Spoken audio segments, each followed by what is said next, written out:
The wind was strange that morning. It didn't feel like the soft, warm breeze that usually brushed through the palms outside Keanu Reeves's home in Hawaii. This one carried weight, as if it had come from far away, bringing whispers of something it couldn't put into words. Keanu stood barefoot on his wooden porch, holding a cup of tea, watching the horizon.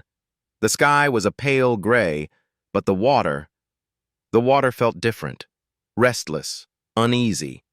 It had been years since Keanu had first found this place, a quiet stretch of beach, far from tourists and noise. Here he could breathe. Here, nobody asked for autographs or took pictures without asking. Here, it was just the sound of the waves, the rustle of leaves, and the life he had built in silence. He had poured his heart into the small home, filling it with pieces of wood he'd found on the shore, paintings from local artists, and shelves lined with books worn from reading. Every corner held a memory. Every object had a story. But the ocean, that morning, seemed to be holding its own story, one it had not told yet. A knock on the door broke his focus. It was his neighbor, Maya, her face pale, her hands shaking. "There's an alert," she said softly, almost as if speaking louder would make it more real. "Tsunami warning. They say it's big." Keanu felt his chest tighten. He had seen storms before, but her eyes told him this was different. Without a word, he set down his tea and followed her outside. Already the sound of the ocean was changing. Deeper, louder, like a drumbeat growing faster. People from nearby houses were stepping out, looking toward the horizon, some holding phones, some holding children. He knew what he had to do.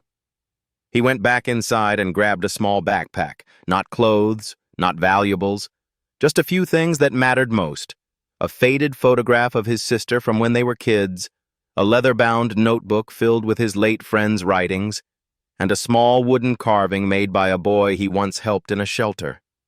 Everything else could be lost, but these were pieces of his heart. The sirens wailed. The ocean's roar grew. When he stepped out again, the water had already pulled back unnaturally far, exposing sand and rocks that were never meant to be seen. People were pointing, some taking pictures, but Keanu didn't look at them. He knew what came next. He and Maya started moving uphill. The air was heavy with fear, yet strangely silent between the warning sounds. Halfway up the path, Keanu turned back. From here, he could see his home one last time, the porch where he had read books late into the night, the window where the morning sun always found him. Then the horizon rose. It wasn't a wave in the way most imagine. It was a wall, towering and fast, swallowing the distance. In seconds, the ocean crashed forward, smashing everything in its path. The sound was deafening, like the earth itself was breaking. His home disappeared beneath the water, the wooden walls tearing apart as if they were nothing. People screamed. Some prayed. Some stood frozen. Keanu's hands tightened around his backpack, his jaw set. This was not just the loss of a house. It was the loss of a sanctuary, a place where he had quietly healed parts of himself no one knew about. But in that moment, he also felt something else. An instinct. A pull. Because as the water rushed back, taking debris with it, he thought he saw something. Something small. Something that made him step forward, closer to the wreckage below, even as everyone else kept moving uphill. He didn't know yet that what he would find there would freeze him to his core and change everything that came after. The air smelled of salt and splinters. Broken wood floated in pockets of water that swirled violently before sinking into the earth. The wave had already pulled back, but it left behind a trail of chaos.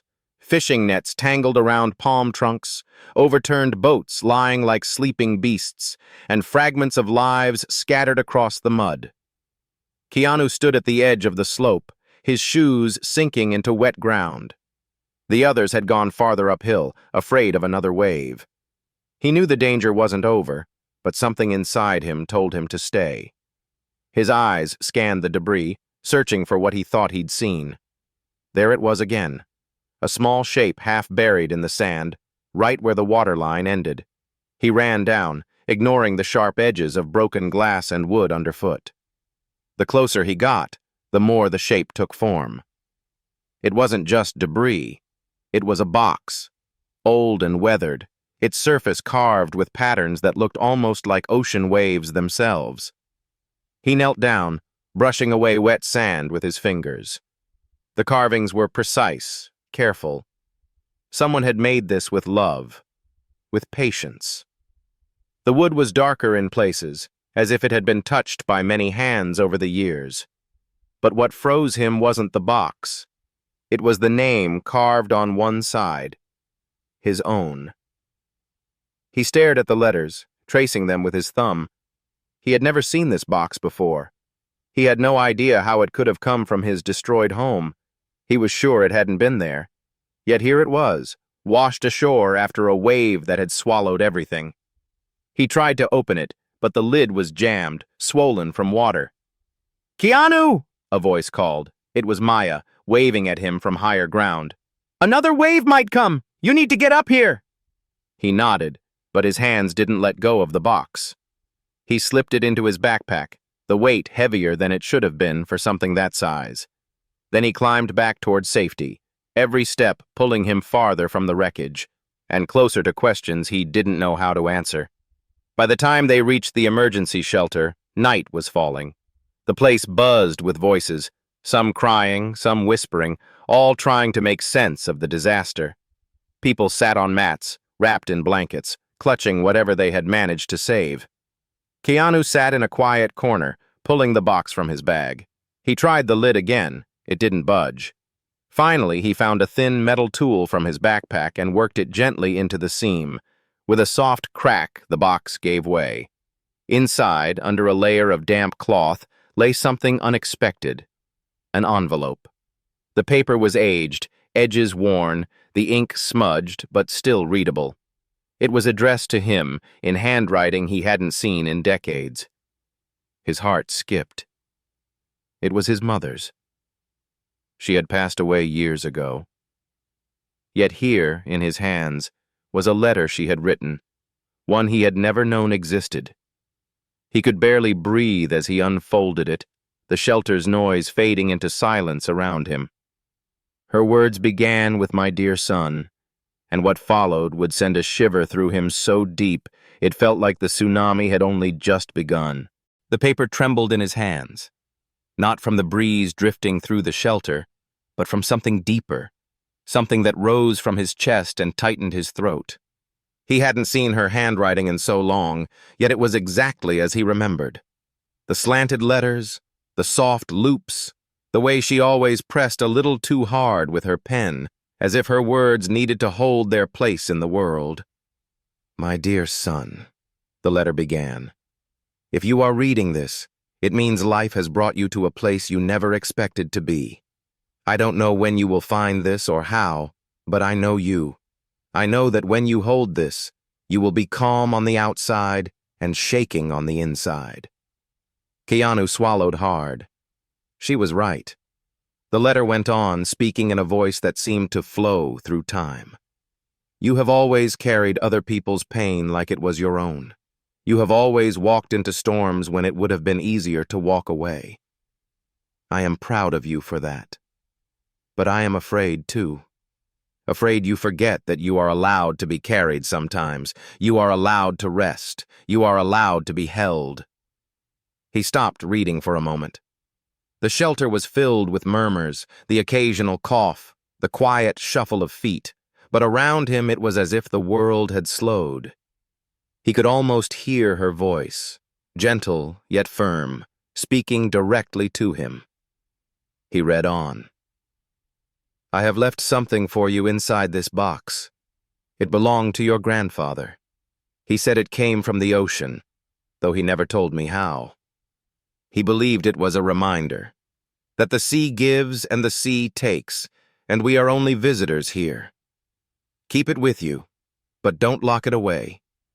Share it when the time feels right. His eyes shifted to the bottom of the box. Beneath the damp cloth, he found a small object wrapped in oilskin. He peeled the covering away slowly, revealing a smooth, oval stone. It was pale blue, almost translucent, with a faint swirl inside, like a wave frozen in motion. The moment his fingers touched it, a strange calm washed over him. The sound of the shelter faded, and for a second he swore he could hear the ocean again. Not the violent roar of the tsunami, but the gentle rhythm of its usual breath. He didn't understand it.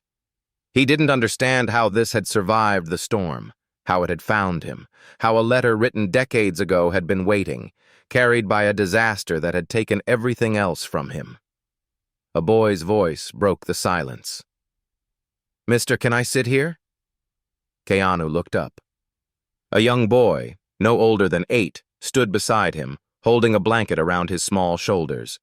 His eyes were red, and his cheeks were streaked with dried salt, not from the ocean, but from tears. "Of course," Keanu said softly, shifting to make space. The boy sat down, glancing at the stone in Keanu's hand. "That's pretty. Looks like the water." Keanu nodded, his fingers curling around it protectively. "It does." The boy didn't say anything else. He just sat there, close enough for Keanu to feel the quiet weight of his presence. And somehow, in that moment, Keanu knew, whatever this stone meant, whatever his mother's words were guiding him toward, it wasn't just for him. It was for someone else, too. Maybe even for this boy. But first, he had to find out where it had really come from. And that meant going back to the ruins. Morning after the wave, the air was heavy with silence. The usual songs of birds were gone. The ocean, now calm again, seemed to pretend nothing had happened. Keanu stood at the edge of the shelter's porch, looking toward the coastline. From here, he could just make out the pale line where his home used to be. He still felt the weight of the small blue stone in his pocket. It was warm, as if it carried the sun's heat even in the cool morning air. The boy from the night before, his name was Kai, was still asleep in the corner, curled under a donated blanket. Keanu left a note for him, promising he'd be back. The walk down to the shore was slow. The roads were blocked in places by broken branches, torn nets, and pieces of walls. Some houses were gone completely, their concrete foundations bare, as if they'd never existed. Others stood in pieces, leaning dangerously, doors ripped away. When he reached what had been his property, he stopped. The sight hit harder than he expected. The porch was gone. The books, the paintings, the carved wooden table, all gone. Only fragments of the foundation remained, scattered like bones. He began to search carefully. Not for furniture or clothes, but for traces. Things the wave might have missed. He found half of a chair leg buried in the sand, a chipped mug from a small cafe in Paris where he'd once spent a quiet afternoon, and a photo frame with the glass cracked, but the picture still inside. It was him and his mother, standing by the shore, both smiling. He knelt, holding the frame in both hands. He could almost hear her voice again. That's when he noticed something, a line of disturbed sand near where the back wall used to be. It was shaped like a narrow trench, as if something had been dragged there. He followed it, stepping carefully over debris until it ended at the base of a fallen palm. Wedged between the roots was another wooden object, smaller than the box but carved with the same wave pattern. His pulse quickened. He pulled it free, brushing off the sand. This one wasn't locked. He lifted the lid slowly, expecting maybe more letters or another small keepsake. Inside was a piece of folded cloth, old and faded. When he unwrapped it, he found a pendant, a silver disc engraved with an intricate design. At its center was the same swirling wave as on the blue stone, but surrounded by tiny symbols he didn't recognize. The metal was cold against his skin, yet the moment he touched it, a memory surfaced. Not his own, but one told to him as a child. His mother had once spoken of his grandfather's sea talisman, an object said to bring people home when they were lost. He had thought it was only a story, a bedtime tale. But here it was. A voice startled him. "You shouldn't be down here alone." Keanu turned to see an older man in a volunteer vest approaching. His face was lined with both age and worry. "Tides aren't safe yet," the man continued. "They can pull back without warning." Keanu slipped the pendant into his pocket. "I just needed to find something." The man's eyes lingered on him, then softened. "You found more than you think," he said quietly. Before Keanu could ask what he meant, the man pointed toward the hillside. "Get to higher ground, and if you really want answers about that," he nodded at Keanu's pocket, "talk to Leilani. She'll know." "Who's Leilani?" Keanu asked. The man gave a faint smile. "Someone who's been waiting a long time for you." The path up the hillside was narrow, winding between broken fences and leaning coconut palms. Keanu walked steadily, the silver pendant and blue stone heavy in his pocket. He didn't know who Leilani was or why a stranger believed she'd been waiting for him, but something in the man's voice told him it wasn't a joke. The higher he climbed, the more of the coastline he could see. From up here, the destruction looked almost unreal, like a painting smeared with too much dark color. Yet beyond the wreckage, the ocean shimmered under the morning sun, calm and beautiful again, as if nothing had happened. At the top of the hill stood a small wooden house, untouched by the wave. Wind chimes made from seashells clicked softly in the breeze. An elderly woman sat on the porch, weaving something with strands of dried palm. Her long silver hair was tied back, and her skin was bronzed from years under the sun. She looked up before he could speak, her eyes sharp but warm. "You must be Keanu." He hesitated. "How did you come?" she said, as if she'd been expecting him for years. She motioned to a chair beside her. "You found the talisman." Keanu sat slowly. "I think so. It was in the ruins of my home, and there was a box with a letter from my mother." Leilani's hands stilled on the weaving. "Then the ocean has kept its promise." "What promise?" he asked. She looked out toward the water, her voice soft but steady. "Your grandfather brought that talisman to this island a long time ago. He said it was given to him by a fisherman he once saved during a storm. The fisherman told him it had been passed down through generations. It would always find its way to the one who needed it most. Sometimes it brought people together. Sometimes it brought them home." Keanu listened, the story weaving into his thoughts like threads he didn't know he was missing. "But it doesn't choose lightly," Leilani continued. "When it comes, it's because you're about to face something you cannot face alone." He felt the weight of her words, heavy as the ocean's pull. "What am I supposed to do with it?" She smiled faintly. "You'll know when the time comes. The talisman doesn't speak in words. It speaks in moments. And it will guide you to someone who needs you, just as much as you might need them."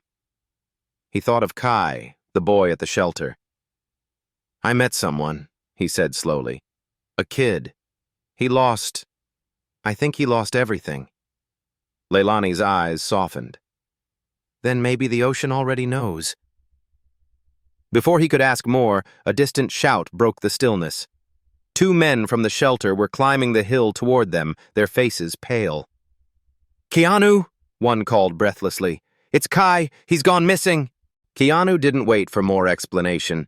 He was already on his feet, the sound of his heartbeat loud in his ears. "Where was he last seen?" "Down near the south inlet," one of the men said, trying to keep up as Keanu started down the hill. "Someone said they saw him walking alone toward the water." Keanu's chest tightened. The south inlet was dangerous even on calm days. Sharp rocks under shallow water, sudden drop-offs, currents that could take a grown man under. After the tsunami, the tides there were unpredictable, He ran, feet pounding against the damp earth, weaving through debris without slowing. In his pocket, the talisman and the blue stone pressed together, as if the two were meant to meet. When he reached the inlet, the sky had shifted. Clouds were gathering again, casting shadows over the restless water. And there, on the far side of the rocks, was Kai. He stood at the edge, staring out at the ocean, his small frame tense. "Kai!" Keanu's voice cut through the wind. The boy turned, startled, but didn't move from the edge. "I just wanted to see if it would bring my family back," Kai said, his voice barely carrying over the sound of the surf. Keanu stepped closer, careful on the slippery rocks. "What would?" Kai's gaze dropped to his hands. There he held the chipped mug Keanu had found in the ruins. "You said the ocean gives and takes. I thought, maybe if I came here and waited, it would give them back." Keanu's throat ached. He understood that kind of hope, the kind that aches because you know it might not come true. He moved closer until he was right beside him. "The ocean doesn't always give back what it takes," Keanu said gently. "But sometimes, it gives something we didn't know we needed." He reached into his pocket and brought out the talisman and the blue stone. "This belonged to my grandfather. It found me after the wave. And I think maybe it's meant to find you too." Kai looked at the objects, hesitant. "Why me?" "Because you're still here," Keanu said softly. "And because maybe you're the one it's been looking for." He placed the talisman around Kai's neck and pressed the stone into his hand. The boy held them both tightly, his shoulders trembling, not from the wind, but from the weight of something he couldn't name. The tide was rising again. Keanu put an arm around him and guided him back from the rocks. They walked in silence, the sound of the water behind them, each step steady. When they reached the shelter, Kai didn't let go of his hand. That night, the boy sat beside him again, the talisman glinting faintly in the dim light. And for the first time since the wave, Keanu felt something unexpected, not just the ache of loss, but the quiet beginning of something else. The ocean had taken his home, his sanctuary, and pieces of his past. But in the rubble, it had left him this: a letter from his mother, a story from his grandfather, a boy who needed someone to stay. And maybe, just maybe, the ocean had kept its promise after all.